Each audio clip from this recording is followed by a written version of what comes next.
தண்ணி குடிச்சுங்க. பாத்து நிக்கிறேன். ஒண்ணு இல்ல. தண்ணி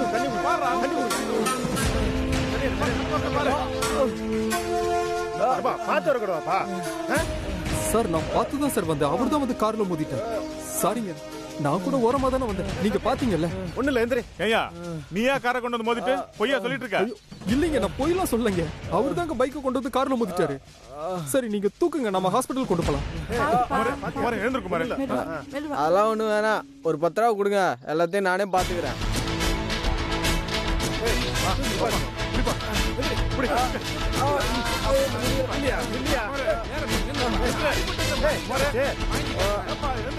பாருப்பா, காலுக்கு அடிபட்டு இருக்கு, நிக்க முடியல. காலு உடஞ்சிருக்கும் போல, எலும்பெல்லாம் முறிஞ்சிருக்கும் போல தெரியுது. வண்டி அடிபட்டு இருக்கு, ஏதாவது பார்த்து செய்யப்பா. சார் சத்தியமா என்கிட்ட காசு இல்ல சார், ப்ளீஸ் நம்புங்க சார். அப்புறம் ஹாஸ்பிட்டல் போலான்னு சொன்னேன் சார். ஜிஹெச் கூட்டு போலான்னு கேட்டேன் சார். ஜிஹெச்சா? பிரைவேட் ஆஸ்பத்திரியிலே பார்க்கலாம், ஜிஹெச் எல்லாம் வேண்டாம். அப்பா, ஊருக்காரங்களுக்கு தெரிஞ்சு பிரச்சனை பெருசாகிறதுக்குள்ள உன் கையில இருக்கிற 5-10 இருக்கிறது கொடுத்துட்டு கிளம்பு, அதான் உனக்கு நல்லது. ஐயோ, சத்தியமா என்கிட்ட காசு இல்லைங்க. யோ, காரு வச்சிருக்கிற, கேட்டா காசு இல்லைங்கிற. எங்களை பார்த்தா மாங்க மாட்டேனே தெரியுதா? சார் உங்ககிட்ட இல்லைன்னா பரவாயில்ல, உனக்கு தெரிஞ்ச யாருக்காவது போன் போட்டு பணத்தை எடுத்துட்டு வர சொல்லு. ஆளு பார்க்க சிங்கமா இருக்க, நல்ல தமிழ் பேசுற.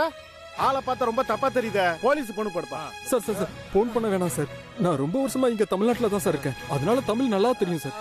ப்ளீஸ் சார், என்ன புரிஞ்சுக்கோங்க சார். சரிப்பா, நான் போலீஸுக்கு போல, கைய விடு. ஏய் சுரேஷ், அந்த கார் சாவியா? சார் சார்,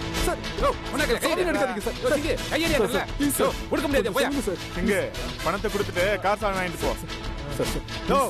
ஒழுங்கு மதியா ஓரமா போய் உட்காரியா, அடி வாங்கி செத்துறாத. பணத்தை கொடுத்துட்டு கார் எடுத்துட்டு போ. Sir please sir. நம்மள பார்த்தா எப்படி தெரியுது தெரியலண்ணே. வண்டி சாவியெல்லாம் கொடுக்காதண்ணே, உனக்கு நான் பிளேட்ல போறது நினைப்பா. Sir sir please sir. Sir போனை போட்டு வர சொல்லு. சார் சார், பணத்தோட வர சொல்லு, இல்லன்னா நீ செத்தடா டேய். சார் சார் வேணாம் சார். சார்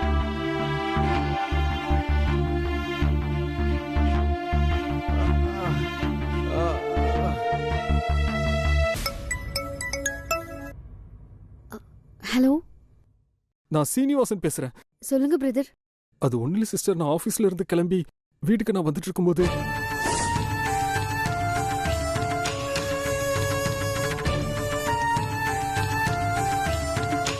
என்ன பிரதர் இப்படி பண்ணிட்டீங்க? நீங்க தான் காப்பாத்தணும் ப்ளீஸ் சிஸ்டர். வரும்போது ஒரு 10,000 கேஷோட வாங்க சிஸ்டர், இல்லனா இவங்க விட மாட்டாங்க. 10,000? ஆமா சிஸ்டர். சரி, நீங்க எந்த இடத்துல இருக்கீங்க? எனக்கு சிஸ்டர், எனக்கு லொகேஷன் எக்ஸாக்டா தெரியல, ஆனா வீட்ல இருந்து கொஞ்ச தூரம் தான். நான் வேணா உங்களுக்கு லொகேஷன் ஷேர் பண்றேன். சரி, அங்கே இருங்க, நான் வரேன். சிஸ்டர் கொஞ்சம் சீக்கிரம் வாங்க சிஸ்டர் ப்ளீஸ். இப்படியே பேசிட்டு இருந்தா நாளைக்கு தான் வர முடியும். காலை கட் பண்ணுங்க, வரேன்.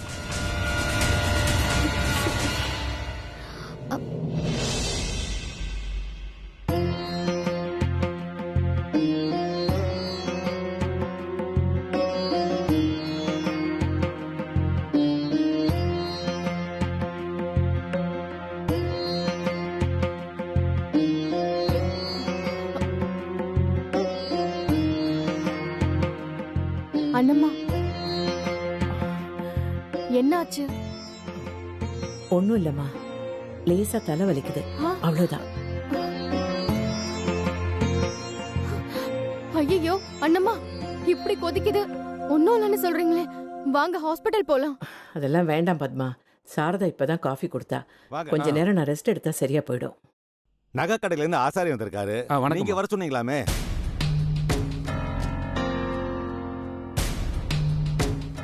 நான் ஒண்ணு வர சொல்லலையே. நான் தான் வர சொன்னேன் அத்தை.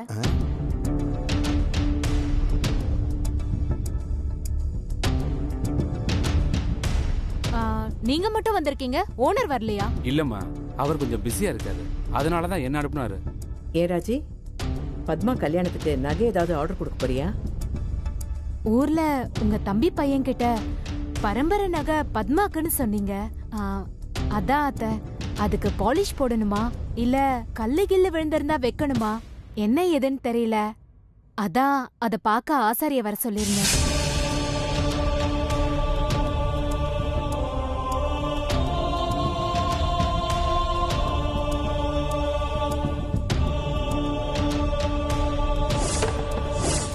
இப்ப நகை காணாம போயிடுச்சுன்னு இவகிட்ட எப்படி சொல்றது?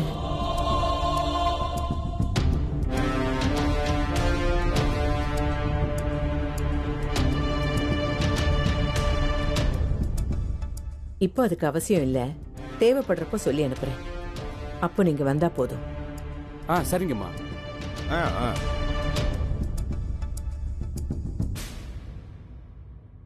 நகை செய்யறதுக்கு ஆளை வர சொல்றதுக்கு முன்னாடி ஏன் என்கிட்ட ஒரு வார்த்தை சொல்லல? இல்ல அத்த, பத்மா கல்யாணத்துக்கு தேதி குறிச்சிட்டீங்க. இப்பவே அவங்க எல்லாரும் பிஸியா இருக்காங்க. அப்புறமா செய்யலான்னு பார்த்தா கல்யாண வேலையில நமக்கு இதுக்கு டைம் இருக்காது. அதுவும் இல்லாம இன்னைக்கு நாள் நல்லா இருக்கு. அதான் தள்ளி போட வேண்டாமேன்னு உங்களை கூட கேட்காம வர சொல்லிட்டேன். சரி, எனக்கு தலை வலிக்குது. நான் ரூமுக்கு போறேன். இன்னொரு நாள் பாத்துக்கலாம். அத்தை, போறதுதான் போறீங்க. அந்த நகையை எடுத்து கொடுத்துட்டு போனீங்கன்னா நல்லா இருக்கும். நானும் அதுக்கு தான் வெயிட்டிங்.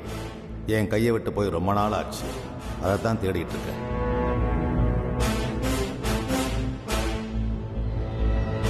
பரம்பரை நகை எப்படி இருக்கும்னு நான் பார்த்ததே இல்ல. என்னம்மா சொல்ற? இந்த வீட்டோட மூத்த மருமக நீ கூட நம்ம பரம்பரை நகையை பார்த்தது இல்லையா? ஐயோ, அவங்களே உடம்பு முடியலங்கிறாங்க. அவங்கள ஏமா தொந்தரவு பண்ற? உங்களுக்கு ஒண்ணும் தெரியாதது இல்ல சின்ன மாமா. பரம்பரை நகைய வீட்டு பொண்ணுங்களுக்கு தான் கொடுக்கணும். அதுதான் முறை. ஆனா கல்யாணி உங்க வீட்டு ஒட்டும் வேண்டாம் உறவும் வேண்டாம் எவன் கூடயே ஓடி போயிட்டா. நியாயமா பார்த்தா அந்த நகை பத்மாக்கு தான் வந்து சேரணும். கரெக்ட்.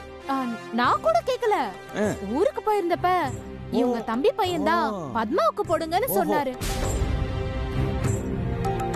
அதனாலதான் அந்த நகை எப்படி இருக்கும்னு செக் பண்றதுக்காக ஆசாரிய வர சொன்னேன். இதுல என்ன தப்பு இருக்கு? அத்தைய பார்த்ததும் பம்பர ராஜி இவ்ளோ பேசுறா. அப்ப கூட அத்தை எதுவுமே சொல்லலனா இதுல கண்டிப்பா என்னமோ இருக்கு. ஆஹா, இன்னைக்கு செம சான்ஸ் கிடைச்சிருக்கு. இது அப்படியே டெவலப் பண்ணி 2 மருமகள்களையும் ஏத்தி விட வேண்டியதுதான். நகை கிடைச்சாலும் சரி, குடும்பம் பிரிஞ்சாலும் சரி, நமக்கு கொண்டாட்டம் தான்.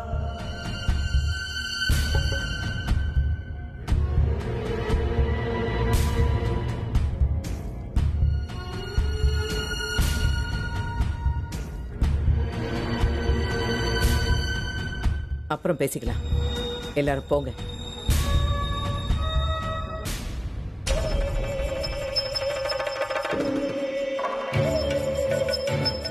மாப்பிள்ள, அம்மா டயர்டா இருப்பாங்க. அவங்கள கூட்டிட்டு போங்க. நல்லா ரெஸ்ட் எடுக்கட்டும். நகை மேட்ரு என்னன்னு தெரியல. இந்த அம்மா முகமும் சரியில்லை. ஏதோ பிரச்சனை இருக்கு.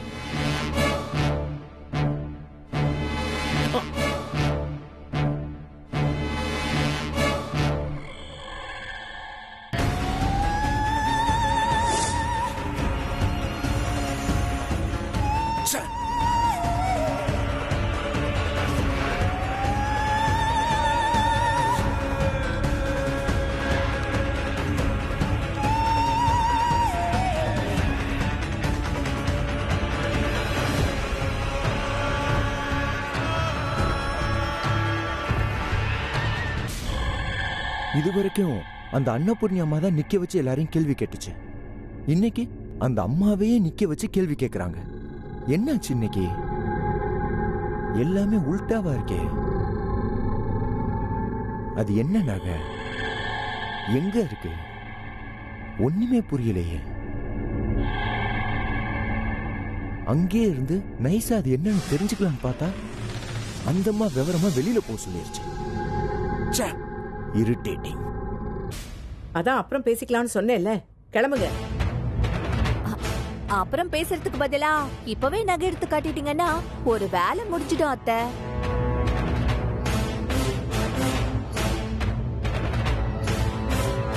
இங்க பத்த வைக்காமே பாம்பு வெடிக்க ஆரம்பிச்சிருச்சு. பரவாயில்ல பரவாயில்ல. அம்மா தான் உடம்பு முடியல அப்புறம் பாத்துக்கலாம் சொல்றாங்கல்ல, நீ ஏன் அவசரப்படுற ஜெயந்தி? ஆமா, ஏன் வாய் அடங்க. இவ்ளோ நேரம் சும்மா தானே இருந்தேன் நானு. இத பத்தி ஒரு வார்த்தை கேட்டிருப்பேன். அண்ணி, அந்த நகையை கொடுக்கற ஐடியா இருக்கா இல்லையா?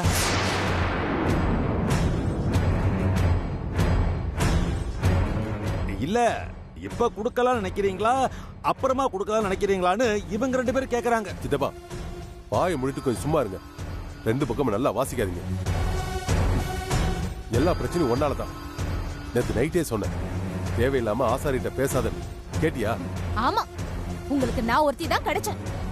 எப்ப பார்த்தாலும் என்னையே சொல்லுங்க.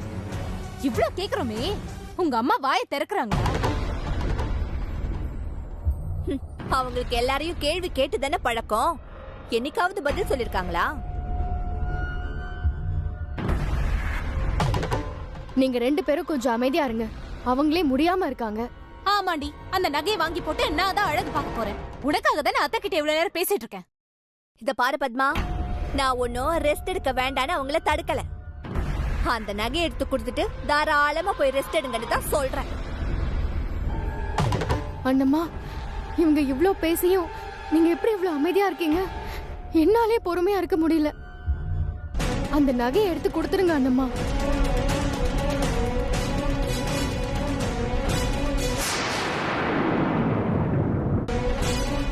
அப்பா, எங்க அண்ணன் செத்ததுக்கு அப்புறமா இப்பதான் கண்ணு கலங்குது. பெட்டிய காணுன்னு உண்மையை சொல்லிடுங்க நீ.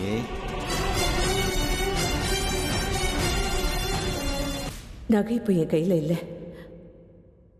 நம்ம கையை விட்டு போயிடுச்சு.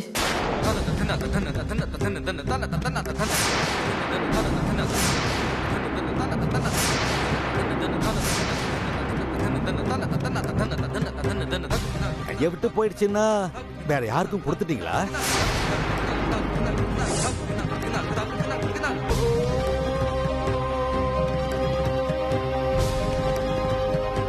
நம்ம பரம்பரை நகை காணாம போயிடுச்சு.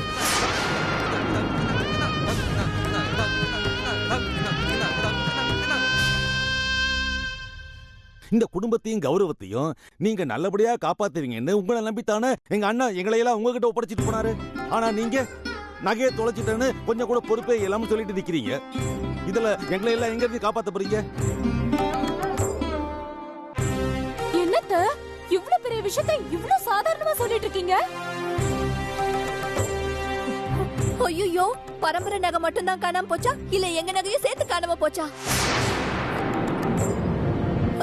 அத்தை, எங்க நகையை நான் இப்பவே பார்த்தாகணும். ஐயோ, ஆளை காணுமே நினைச்சேன், வந்துட்டான்.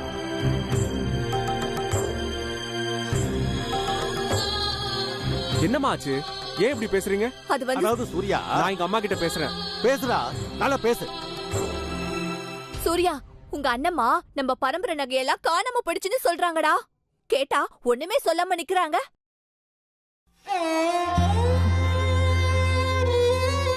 அதுக்குன்னு இவங்களை எல்லாரும் சேர்ந்து கேள்வி கேட்பீங்களா?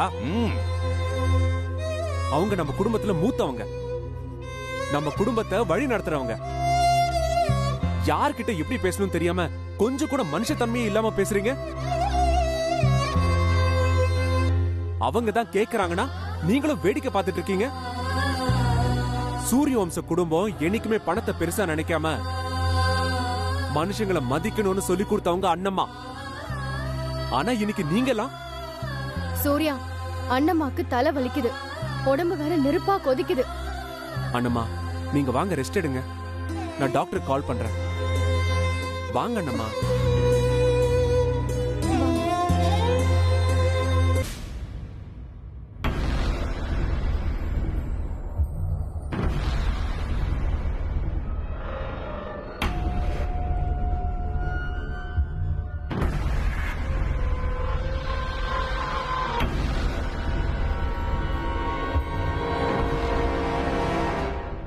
இது வரைக்கும் எதிர்த்து பேசாத மாமியார நகைக்காக இந்த கேள்வி கேட்கறாங்கன்னா இன்னும் சொத்து விஷயம்னா அவ்வளவுதான். அன்னபூர்ணி, உன்னை பழி வாங்க சூப்பர் ஆஃபர் வந்திருக்கு. இதை யூஸ் பண்ணி விரிசலை பெருசாக்க வேண்டியதான். என்ன சிங்க தம்பி, பணம் வந்துரும்ல? கண்டிப்பா வந்துடும் சார். இல்லன்னு வையே, எல்லாரும் செம்ம கடுப்புல இருக்கிறாங்க. அடிக்கிற அடியில டர்பன் ஒரு பக்கம், காது ஒரு பக்கம் பிச்சுக்கிட்டு போயிடும்.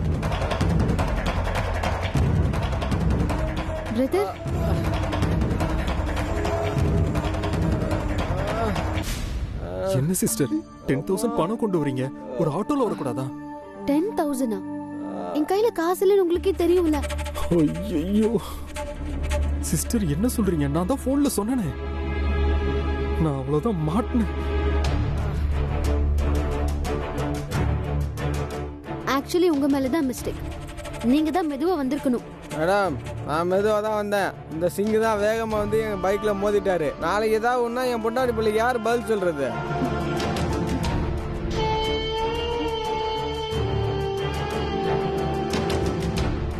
Whom you ask and fix this money 10,000? You know who is this? He is my company manager. ஐயோ, இது என்ன புதுசா இருக்கு. This guy has drunk. I am going to the police station.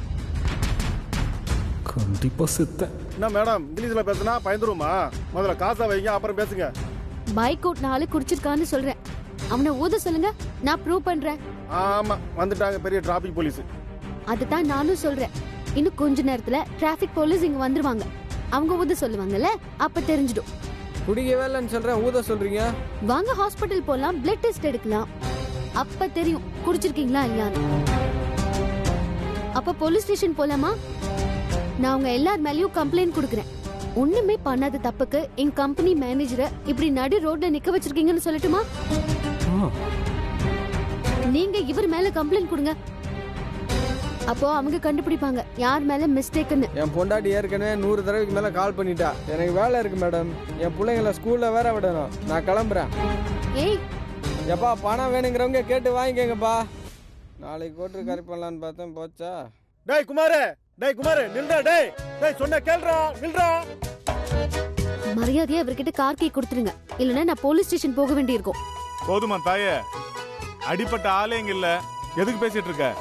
டேய் சுரேஷ், கார் சாவி குடுறா. இந்தா. அப்புறம் என்ன போய் வேடிக்கை பார்த்துட்டு இருக்கீங்க? எல்லாரும் கிளம்புங்க. வாங்க போலாம். போங்க.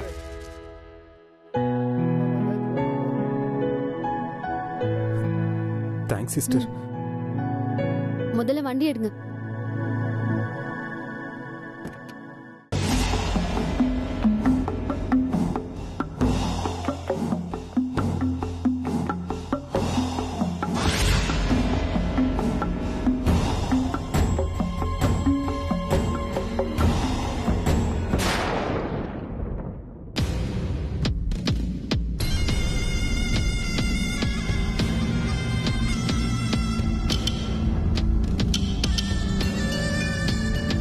சூரிய வம்சம்.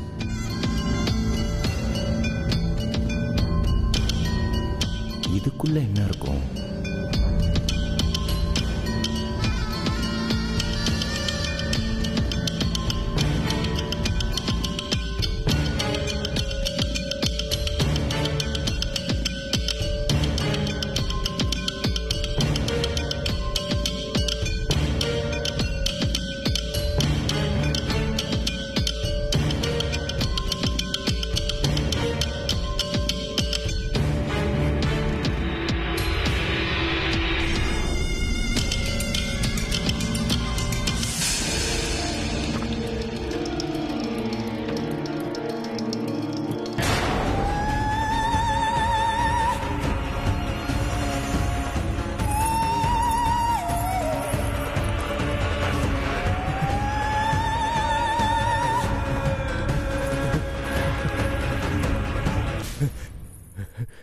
கொடுக்கிற தெய்வம் கூரையை பிச்சுக்கிட்டு கொடுக்குன்னு சொல்லுவாங்க.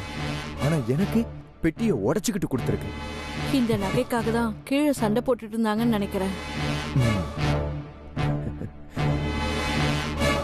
இதோட மதிப்பு எப்படியும் 1 கோடி இல்ல 2 கோடி போகுமா? எனக்கும் தெரியல. என்ன பண்ணலாம்? பத்மாவை கல்யாணம் பண்ணி இங்கே செட்டில் ஆகி சொத்துல ஒரு பங்கோ இல்ல மொத்த சொத்தையும் ஆட்டே போட எப்படி ஒரு 4-5 வருஷம் ஆகும். அது வரைக்கும் இங்கே இருக்கலாமா இல்ல பேசாம கிடைச்ச வரைக்கும் லாபம்னு இதை தூக்கிட்டு ஓடிடலாமா? கிளாக்காயா பலாக்காயா?